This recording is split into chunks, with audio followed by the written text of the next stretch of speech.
What's going on, everybody? Today we are at the Mordecai district of Raleigh, North Carolina, where the childhood home of our 17th president, Andrew Johnson, is. Now, it wasn't always here, but it was moved here years ago.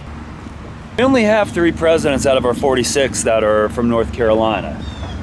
One being Andrew Jackson, one being Andrew Johnson, and the other James Polk. And Andrew Johnson lived his a good portion of his childhood here in Raleigh.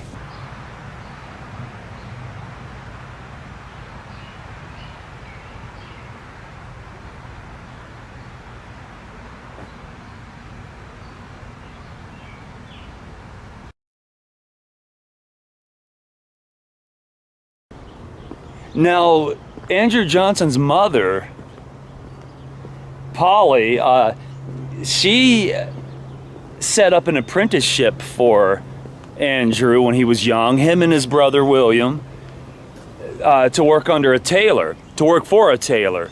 And they did that for a while and actually, and obviously learned some, and ended up running away, and actually, a return, there was a reward amount for their return, because, so especially Andrew. So eventually, they returned. So throughout the years, he did learn a lot, and then he left. He ended up living in South Carolina at a young age, then ended up in Eastern Tennessee. Now Andrew Johnson, even though it didn't seem like he liked being a tailor, he learned a lot because he would live in South Carolina for a while, and then he would later on live in East Tennessee, where he would meet his future wife, Eliza McCardle. And they were actually married by Justice of the Peace, Mordecai Lincoln, who was a first cousin of Thomas Lincoln, who, guess what, was Abraham Lincoln's father. So it's funny the connections you make. I mean, there's just, they always say it's a small world. However, his apprenticeship as being a tailor at a young age would pay off because he would make a living as a tailor and him and Eliza would open up their own shop, their own business, tailor business, Ultimately, now Andrew Johnson would obviously get into politics, and he would end up running for Congress, House of Representatives, and he was elected to the 1st District in Tennessee and was a congressman from 1843 into 1853. He would then become governor in 1853, and then for 4 years he was governor from 1853 to 57. You made do with what you had.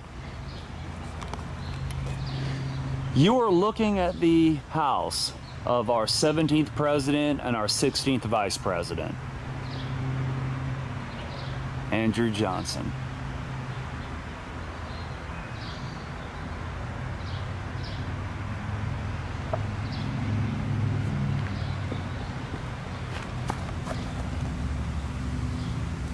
And here's a little placard for him.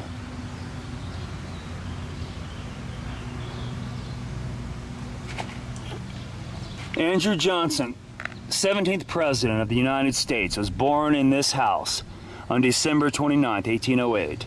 At that time, the house stood on Fayetteville Street. In July 1904, it was purchased by the colonial dames and later presented to the city of Raleigh. Now, Andrew Johnson's parents were Jacob Johnson and Polly Johnson. Now, his parents were sort of, tavern keepers. His father had a few, his mother, of course, being a homemaker, having children and a husband, and That was very common back then. And she did she helped her husband with, whatever he had going on. Now, Jacob, he was a tavern keeper and had a few other jobs as time went on. But it was, strangely enough, his father Jacob died in 1812 when Andrew was just a little boy. He was ringing the town's bell just a few, not long, I'd say maybe a few weeks after he had saved the life of 3 men on Walnut Creek. Now, I know Walnut Creek seems strange, but it was a fishing boat that capsized on Walnut Creek. And keep in mind, this was in the winter, dead of winter too. So it was in December of 1811. If my memory serves me correctly, I'm pretty sure of that. And the boat capsized. He jumped in, saved these 3 men. Of course, it was cold. I'm sure back then the creeks were like rivers, it was probably a little different than it is now.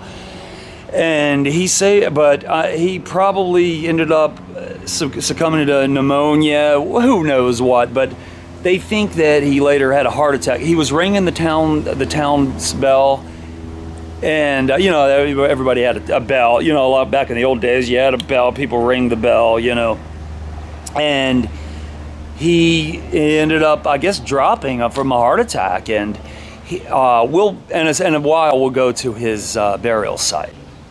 This is the home they would have lived in. This Johnson family. Very cool, though, to think that our 17th president would have lived here. No, Andrew Johnson was not a popular president. It's funny, though, speaking of his presidency. Well, let's go to the back. I didn't see that last time. Of course, we all know that Abraham Lincoln's presidency was successful. And even though Hannibal Hamlin was a good vice president, and he could have opted to use Hannibal Hamlin as his running mate for 64. However, he opted to go in a different direction. He decided to go with a Southern Democrat because he thought that because of the Civil War, he thought, well, hey, let's go with the Southern Democrat who was against the secession from the Union. He was against the South seceding from the Union, and we'll go in that direction. And they ran under the National Union ticket in 1864.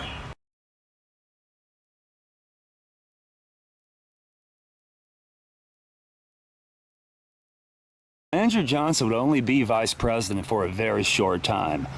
From March of 1864 until April 15th, 1865, the day that our 16th president, Abraham Lincoln, would be assassinated. And actually, Andrew Johnson was a part of the whole assassination conspiracy. However, he got lucky and was not assassinated. I mean, what a job. Could you imagine that? He had to deal with the aftermath of the Civil War. I mean, what a mess. And then he has to go about, he has to get along with Congress, which didn't go well, because he was really for, and he worked hard. He tried working hard on the reconstruction of the Union, but he did not give a lot of thought for the now freed slaves and what to do with them. So because of that, the Republicans did not favor him well, and he had a hard time getting along with Congress. And because of that, it led to his impeachment by the House of Representatives, and then he would be acquitted by the Senate, only by 1 vote. That's funny, though. That's happened to 3 presidents: Andrew Johnson, Bill Clinton, and Donald Trump. And they were all acquitted by the Senate after being impeached by the House. So, this is where Andrew Johnson's father, Jacob Johnson, is buried. And that gravestone was erected for him on June of 1867, and actually Andrew stayed at the Yarborough House, not far from, which doesn't exist anymore, but the Yarborough House he stayed at, and then was here for the erection of this monument for his father on June 3rd, 1867. So cool. So sad that he passed away when Andrew was so young. I mean, he'd have been 3 or 4, you know. Now, because of Andrew Johnson's lack of popularity as a president, he would lose in the 1868 primaries, Democratic primaries, that is. And he was not able to run against Ulysses S. Grant in the 1868 presidential election. And because of that fact, he was the first president to not attend his successor's inauguration. And guess what? Who was the second president to not attend his successor's inauguration? Donald Trump. As we know it, Donald Trump did not go to President Biden's inauguration. And we all know there was a lot of bad blood between them, so I'm sure there was bad blood then, you know, and he was probably upset because he didn't get to be the Democratic. Probably in his eyes, he probably thought he did a good job, you know, who knows. But the Democratic Party decided to go otherwise. They went with Horatio Seymour in 1868. But nevertheless, I don't think it was meant to be. Ulysses S. Grant was a great Civil War general for the Union, and they probably thought because of that he would be a great leader for restoring the Union, and he'd be a great United States president. It ended up not being so. He's kind of on the bottom of the list as far as historians pretty much have Andrew Johnson and Ulysses S. Grant kind of towards the bottom of the list. They definitely have Andrew Johnson at the bottom of the list with James Buchanan. Now, Andrew Johnson would eventually run and be reelected to Senate again, and he would be a United States Senator for Tennessee, and he would only be a senator for a short time, being from March until his death on July 31st, 1875. So sadly, he did not get to enjoy being a senator again for long. But hey, what a career in politics, you know.